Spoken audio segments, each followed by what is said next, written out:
Hello friends, ફરાળ શું બનાવવું એની ચિંતા છે તો આજે મોરૈયાનો આટલો જોરદાર ઉપયોગ જોઈને ખરેખર ચોંકી જશો. આજે બનાવીશું મોરૈયાની એકદમ સ્વાદિષ્ટ એવી ફરાળી વાનગી. અને હા, એક જ બેટરમાંથી બે વાનગી બનશે.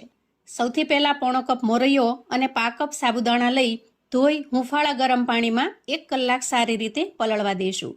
અને 1 કલાક પછી 1 વાટકી છાશ નાખી મિક્સરમાં ખૂબ સરસ રીતે પીસી મસ્ત બેટર બનાવી લઈશું. ત્યાર પછી બેટરને પણ 1 કલાક રેસ્ટ થવા દઈશું. ત્યાં સુધીમાં ખૂબ જ ટેસ્ટી એવી દહીં શિંગદાણાની ચટણી બનાવી લીધી છે અને થોડા મસાલા સાથે નાના 2 બટાકાનો આવો મસાલો તૈયાર કરી લીધો છે.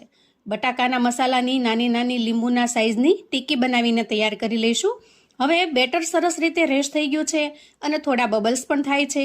ઇટ મીન્સ ફર્મેન્ટેશન પણ સારી રીતે થયું છે. મીઠું નાખી મિક્સ કરી 1 ચમચી ઈનો ફ્રૂટ સોલ્ટ ઉમેરીને આ રીતે ઇડલી સ્ટેન્ડમાં ભરીશું. વચ્ચે બટાકાની મસાલા ટીકી મૂકીશું અને ફરી બેટર ઉમેરીશું અને સ્ટીમ કરી લઈશું. વધેલા બેટરને એક પ્લેટમાં લઈ ઉપરથી થોડો મરી પાવડર સ્પ્રિંકલ કરી સરસ સ્ટીમ કરી લઈએ. તો મિત્રો, તૈયાર છે એકદમ ટેસ્ટી ફરાળી સ્ટફ ઇડલી અને સુપર સ્પોન્જી ફરાળી ઈદડા. ઝીણામાં ઝીણી માહિતી સાથે ચેનલ પર મૂકેલો વિડીયો ચોક્કસથી જુઓ, નીચે લિંક આપેલી છે.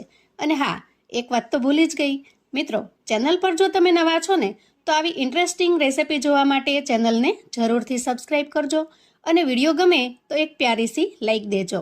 મિત્રો તથા સગા સંબંધીઓને પણ મોકલી આપજો. આવજો.